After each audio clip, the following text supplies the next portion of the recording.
Ой, ой.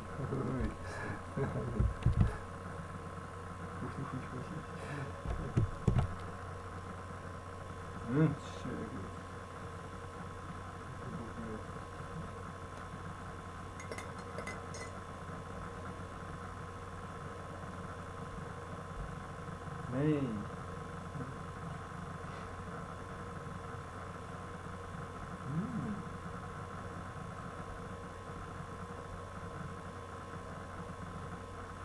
Что тут почему? Ты что?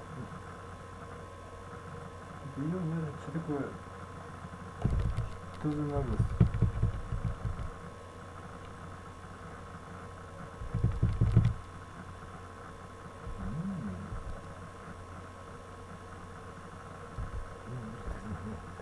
Я никогда...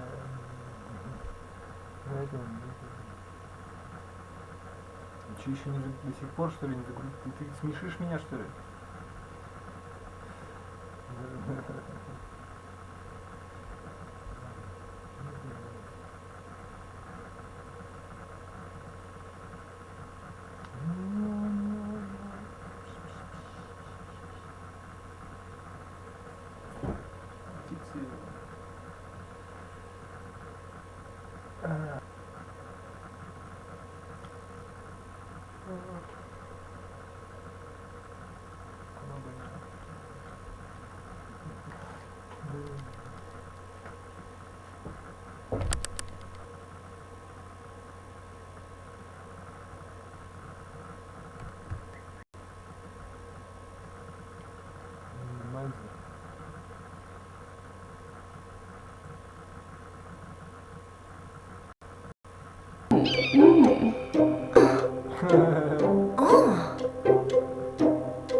Выжил все, что можешь, да?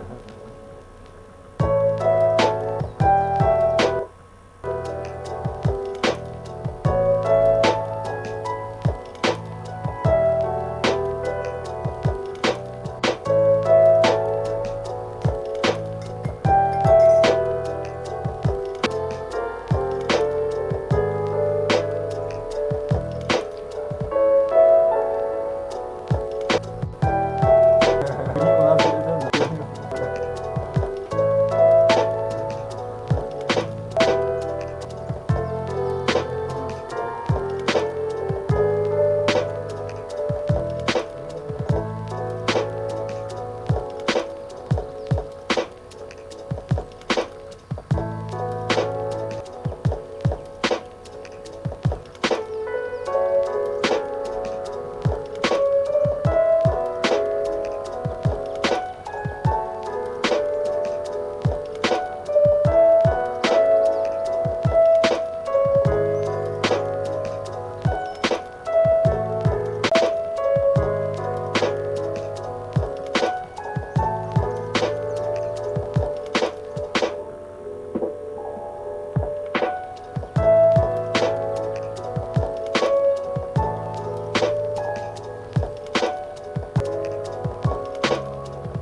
Что такое кто-то вообще был, да? Интересно, интересно.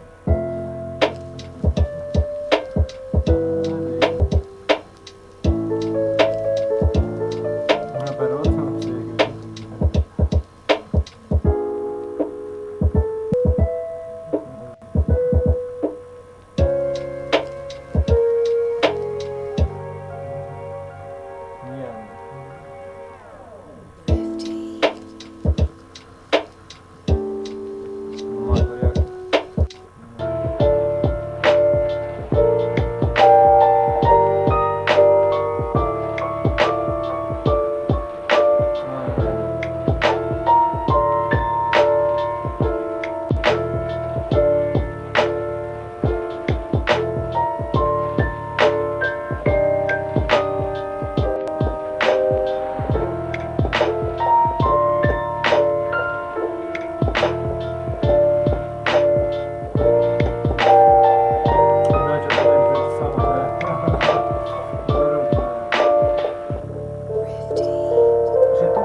Космогонян,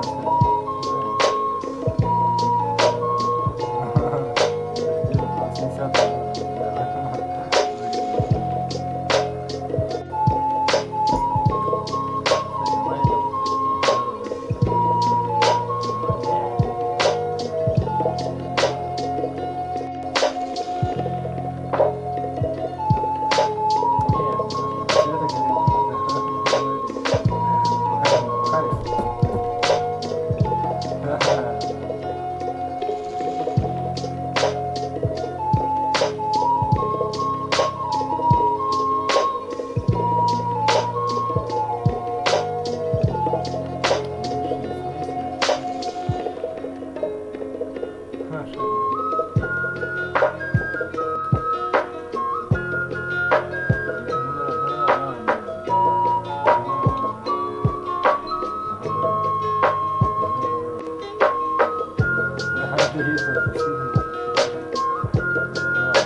А, понял.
лучше, да, то есть, да, на удивление просто. Да вообще тухтасы так игрушка, да, да, понимаю, да. Ну ничего, так не было, ладно. Да.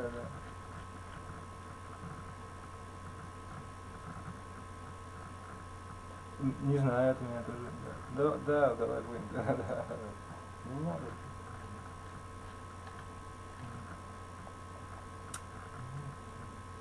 Ладно, да.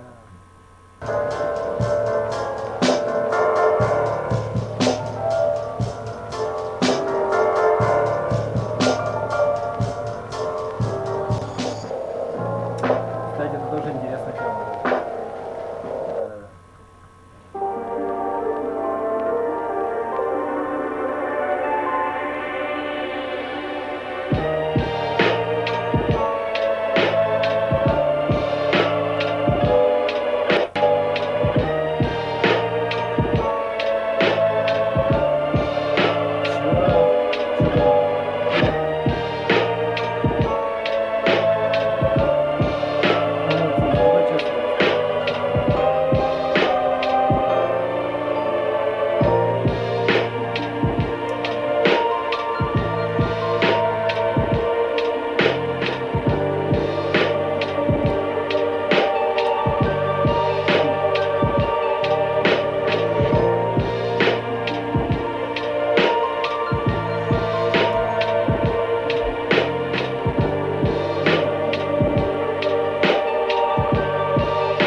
Phosphorus can exist in several different forms, which are known as allotropes. Unlike other elements, phosphorus doesn't like to exist as free atoms, so it makes different structures, and depending on which structure it makes with itself, you get the different types of phosphorus. The photos I have for the structures of phosphorus aren't the greatest, but I hope from them you can see that there is a difference. The common forms are white and red, and violet and black phosphorus are much rarer. In this video, we're focusing on the white allotrope, and it's really the most dangerous of them all. Most of the other ones are pretty stable under air, and they're not very toxic actually. Whereas white phosphorus is quite toxic and ignites spontaneously under air. The big thing that white phosphorus does to you if you're exposed a lot to it is it gives you something called phossy jaw. The white phosphorus accumulates in your jaw, and as you'll see later in this video, white phosphorus glows in the dark. So if you get enough, your jaw could actually glow. While that can be cool, it also causes necrosis of the jaw and the surrounding tissue, which is less fun. The major controversial use of white phosphorus, which gets it into the news sometimes, is its use as an incendiary weapon. First, I get a sample of white phosphorus, which is safely stored under a little bit of water. And then to remove a small piece, I use my knife. When I start to cut it, it looks like it's soft, but suddenly it cracks and pieces fly everywhere. From all of the shattered pieces of phosphorus, you can see white fumes of phosphorus pentoxide coming off. The phosphorus pentoxide forms when the white phosphorus reacts with oxygen in the air. Phosphorus pentoxide itself is dangerous because when it comes into contact with water, it forms phosphoric acid. Normally when white phosphorus is exposed to light, it actually becomes a yellow color. It's pretty easy to see that my white phosphorus is actually reddish-orange and not yellow. I assume my white phosphorus is discolored like this because it's extremely old. Anyway, now for the fun part of lighting it on fire. Using a barbecue lighter, I light it on fire and you can see that it quickly gets going.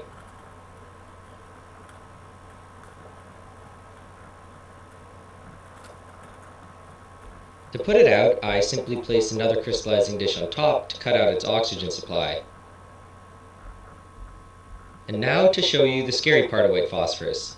You see, right when the crystallizing dish is removed, immediately it starts burning again. This is because it can spontaneously ignite at temperatures as low as 30 degrees Celsius. So you can imagine how hard it is to extinguish any white phosphorus if you ever were to get any on you. To extinguish it, I put a little bit of water in, so when the crystallizing dish is removed, it will immediately be covered. So you can see that it's successful, and when it's removed, there's no burning white phosphorus. And now I pour out the water to expose the wet white phosphorus below. You can see that immediately when it's not underwater, it starts to fume again.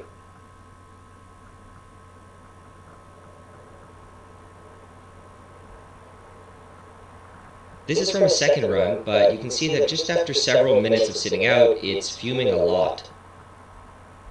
And eventually it will heat up enough to spontaneously ignite itself. So you can see what makes white phosphorus so scary. If you get it on you, you can't just extinguish it, you actually have to completely get rid of it. And then also, as I mentioned earlier, the phosphorus is poisonous, so even when it's extinguished, it's still going to be leaching into your body.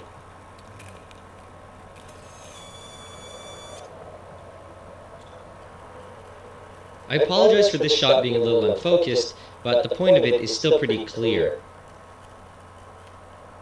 When the phosphorus burns, it lets off a lot of smoke, which makes sense why it's often used to make smoke screens. This is just to show that it can be a little hard to put out the phosphorus, and you see that I spray it with a little bit of water from the hose, and it causes burning phosphorus to splash everywhere. If the fire was much larger and there was a lot more phosphorus, you can see how spraying it like that could actually just spread it more. As a final test, I place a small amount of white phosphorus on a piece of meat. And then just like before, we light it on fire and let it burn.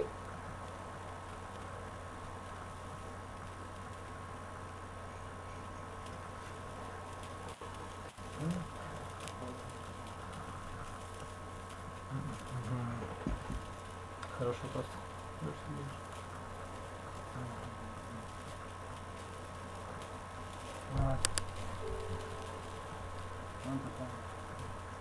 And then to extinguish it, I put a crystallizing dish on top, just like before. And then I take it away to see that again, just like when it was on the glass, it reignites. I let it burn for a while, but it was producing a lot of smoke, and I was worried that somebody would call the police.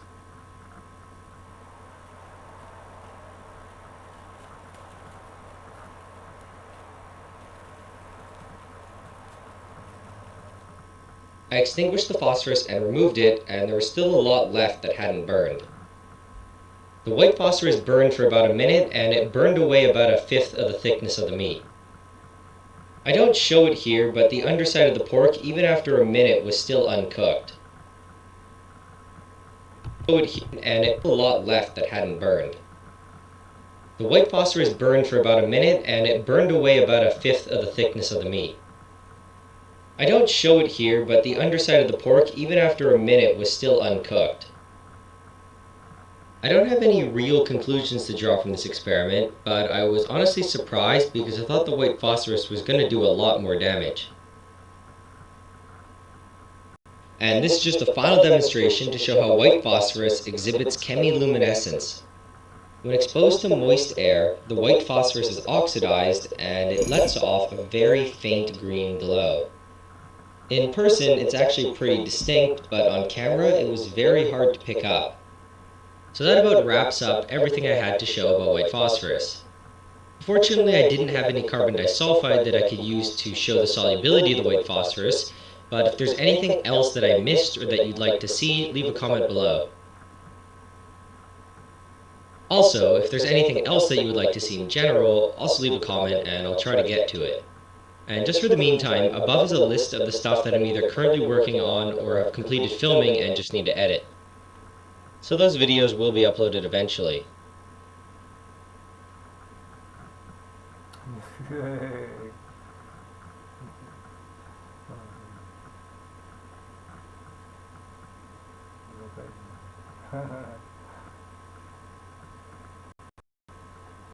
Нельзя просто так взять и заговорить на английском за 16 часов.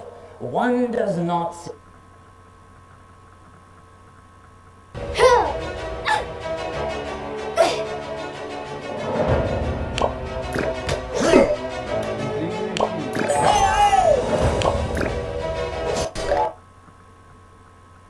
This video has been sponsored by Display.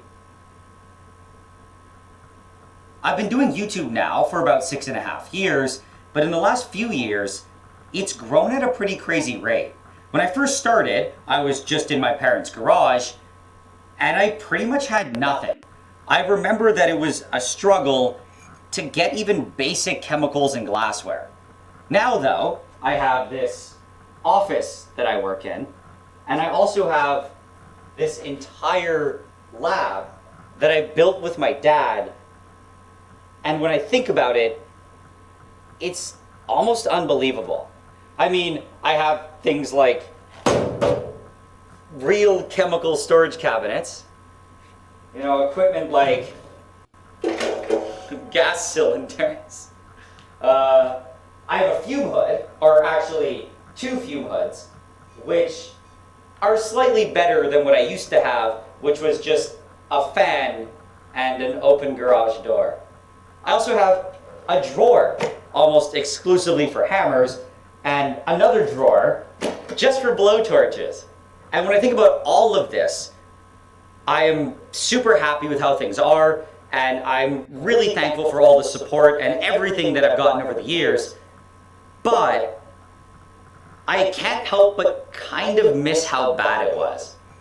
Like I said before, I used to do everything in my parents' garage, and it was far from ideal to say the least. I filmed all my projects on one table, and there was barely any space for anything else. I almost didn't even have space for a camera stand, and everything was so crammed. I did my best to organize it and to be safe, but it was still undeniably some sort of hazard.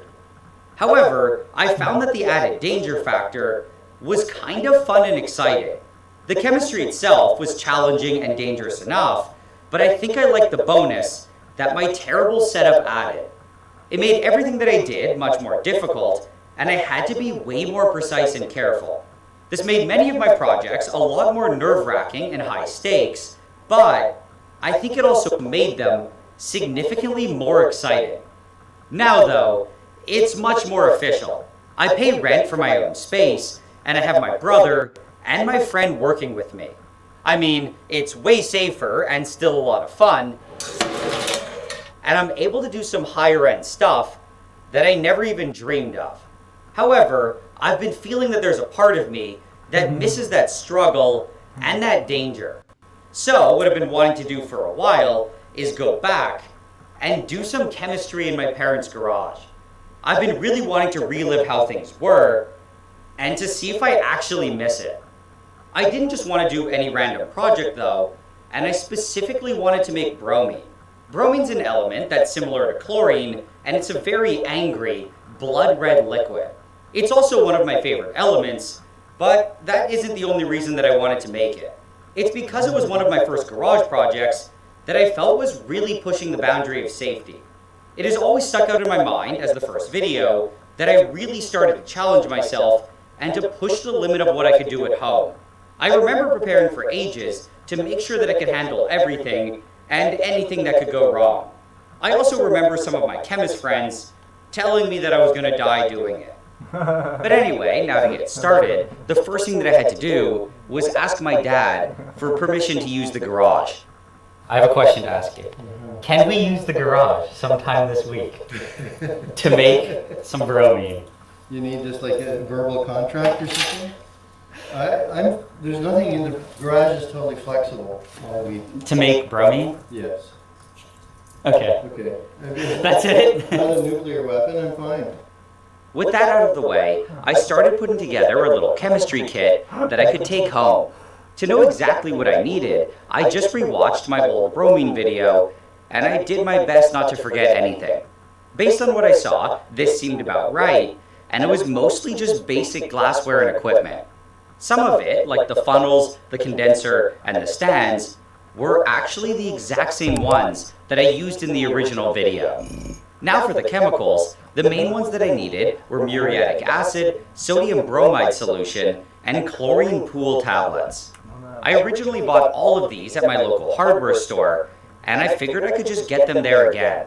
When I went to go buy them though, they only had the acid and the pool tablets. They'd apparently stopped selling the sodium bromide years ago, which I think might be good because we don't need more people making bromine in their garage. However, this did make me a bit sad, and I started worrying that this project wouldn't be possible, or at least possible in the way that I wanted to do it. But luckily, after searching my lab for a while, I actually found the sodium bromide that I had used in the original video. It was super old and only half full, but I figured that it would still be okay. Now, with all the chemicals and equipment, I took the 40-minute drive back to the garage. The moment I walked in, though, I remembered exactly why I left.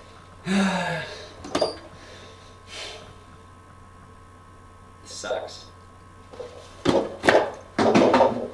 Okay, that's a start. Oh god.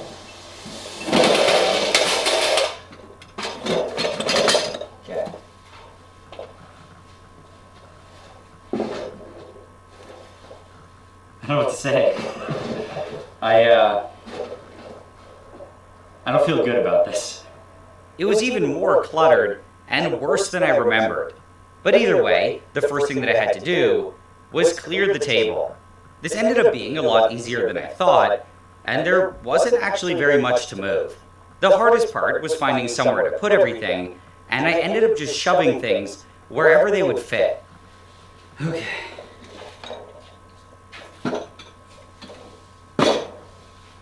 With the table open, it was more or less good to go, but I wanted to see if I could find something to cover it.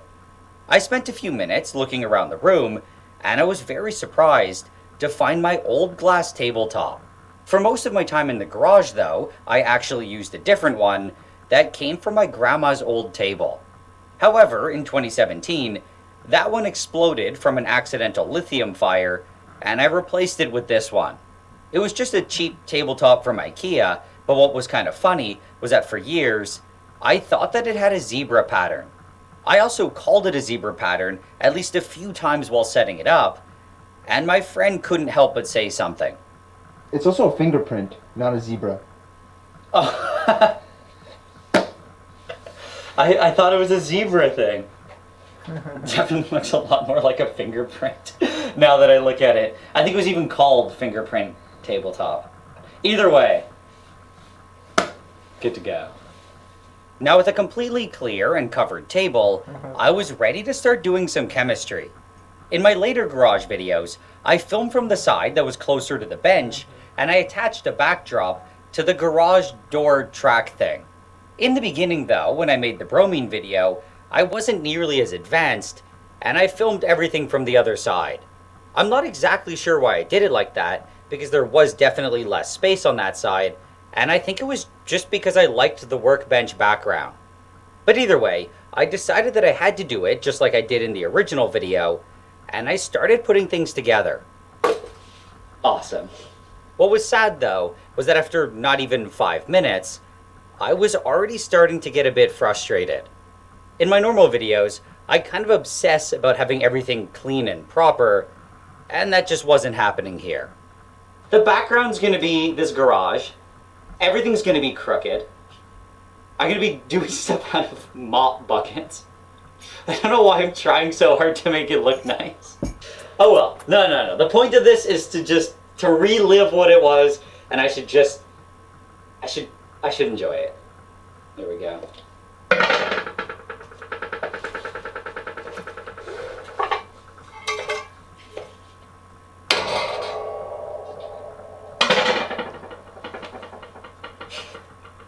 Amazing.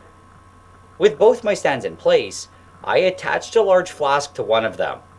What I had to do next involved concentrated sulfuric acid, so it was time to put on my lab coat and goggles. Up until now, I think most of what I had felt was just annoyance, but after getting geared up, I started getting hit with that sense of danger. It feels very inappropriate to be in a lab coat and goggles in this garage. It doesn't feel... No. Oh.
смешно и вспомнил. А, и найду.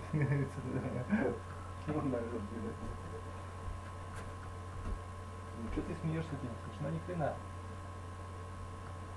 Эй, иди.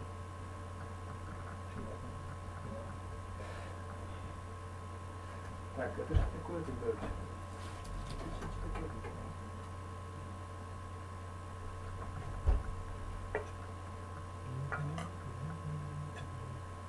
Эй, вообще просто фигня.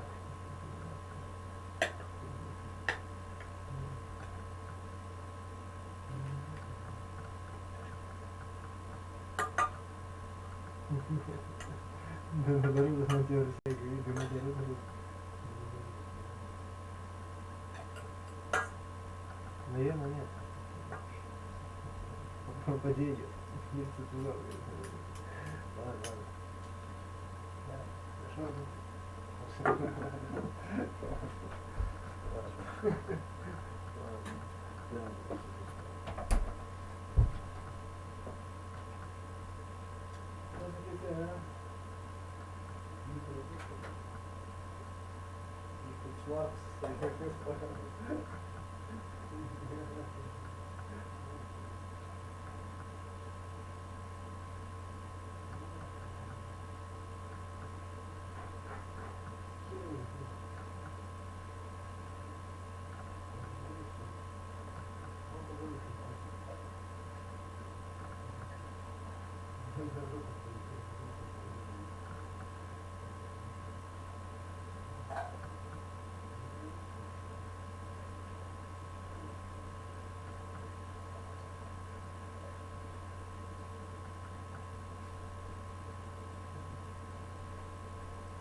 Да, вот это он не любит, то, что читал. Ладно, ладно. Непонятно, да. Ладно.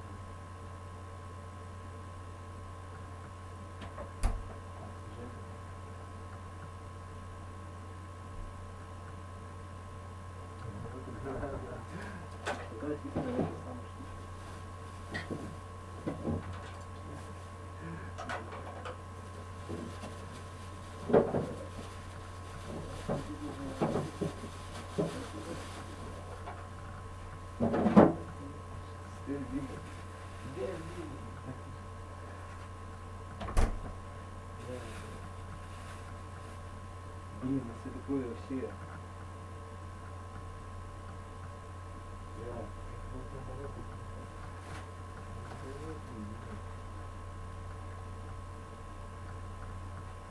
Ну да, вот он.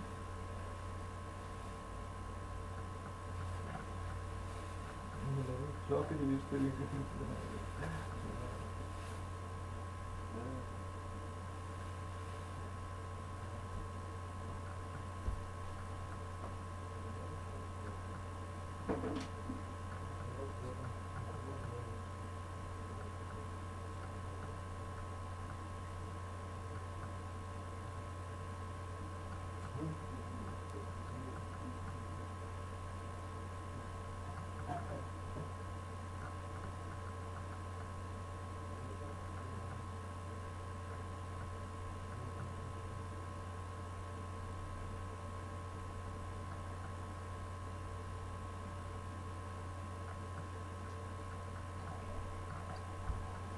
Ладно, ладно.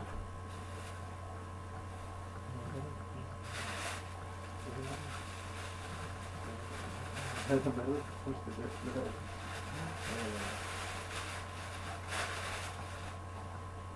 Видишь, она такая, короче, вот делается. Блядь, не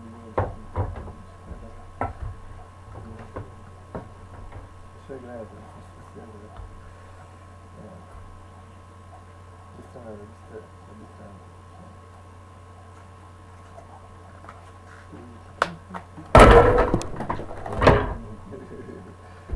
Вот это было смешно. Ну это уже испытано.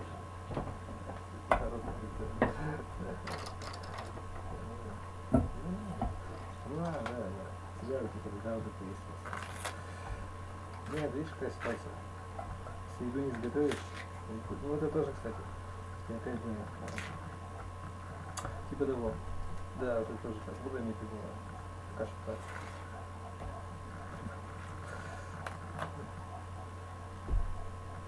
Ну, не знаю. Ну, да, ну, это все так не слушай. Ну, ладно, всё.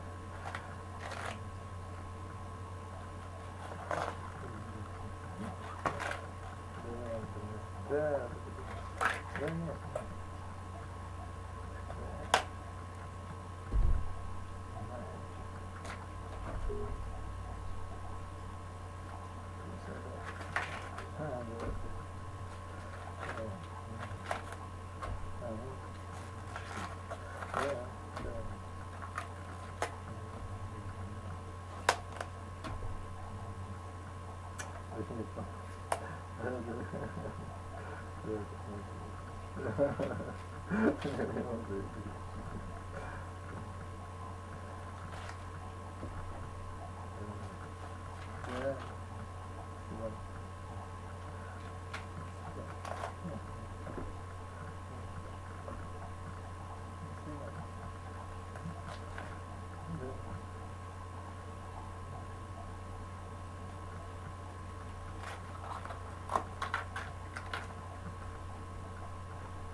Что-то я хуйня выпустил. Да, да.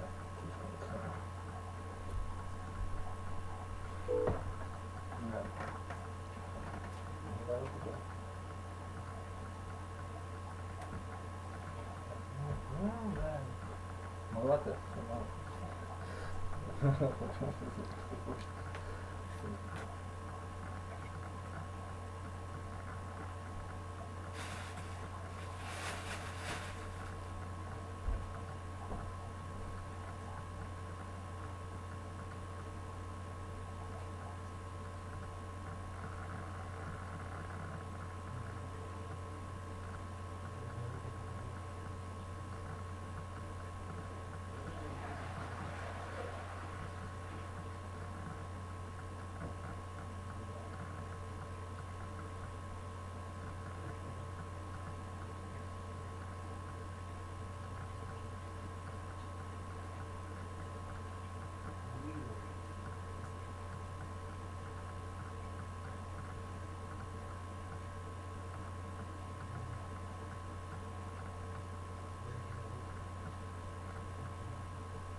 А, ну это да, да, все это, ну да, понял.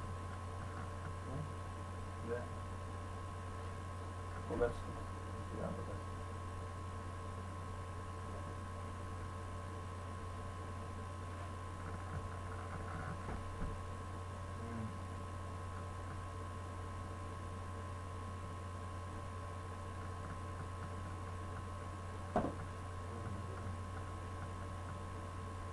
Че, это, ну, я понятно, что ты сейчас будешь.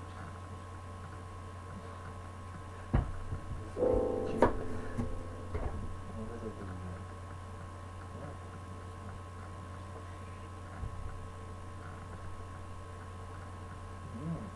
Собака. Футбол.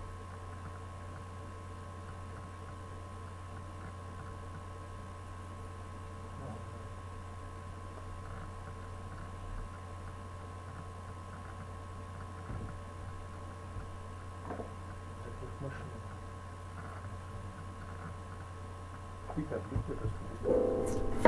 Ладно.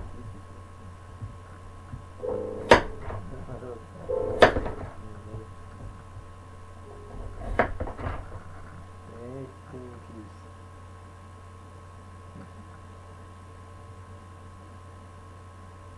Надо это.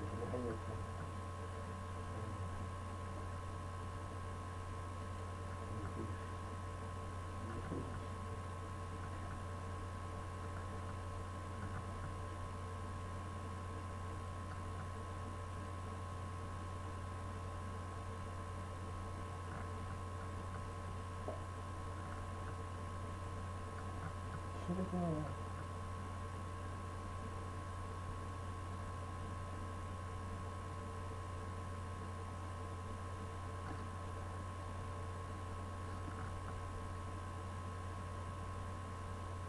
Вот это дело сам. А, нет.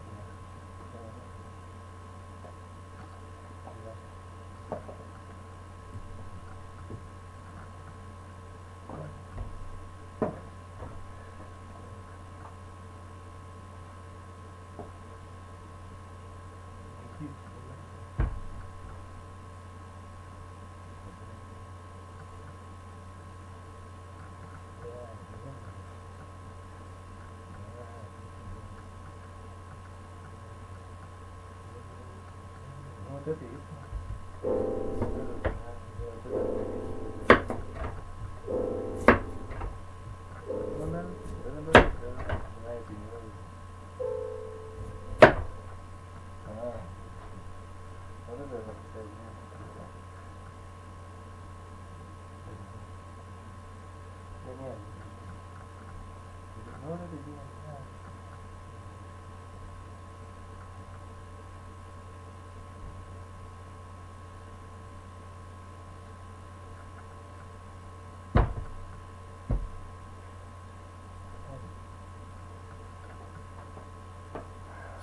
Нет таких.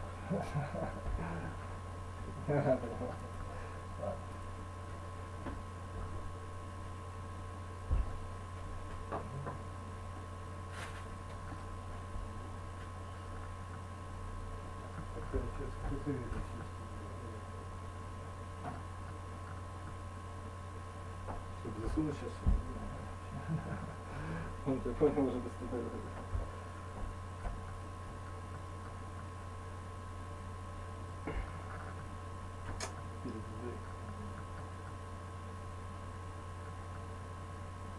Наоборот, так опять желает пить целый день.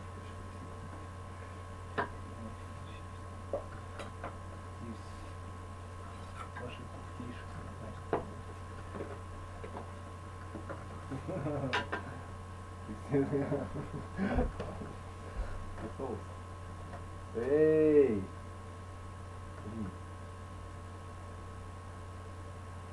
Еще какую-то фигню вечно показывает.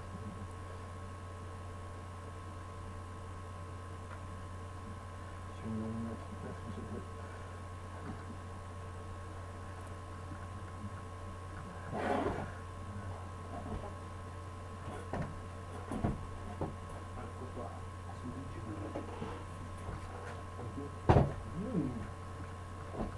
Это знаешь, это где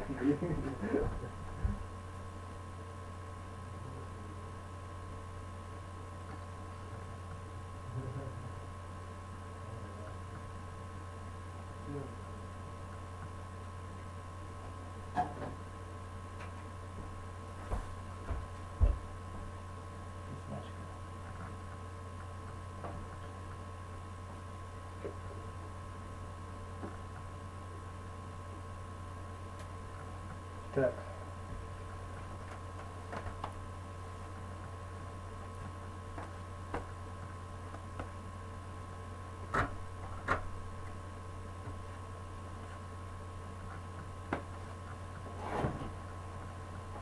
Наоборот. Да ну на это он не наоборот. Да наоборот. Да наоборот. Да нет.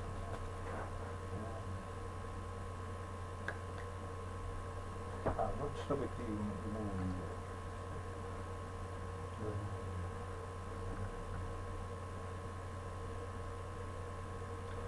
Для тебя это не понимаю.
Hmm.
Grund.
Подожди, было самое. Давай дорогу.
Да, наоборот, наоборот.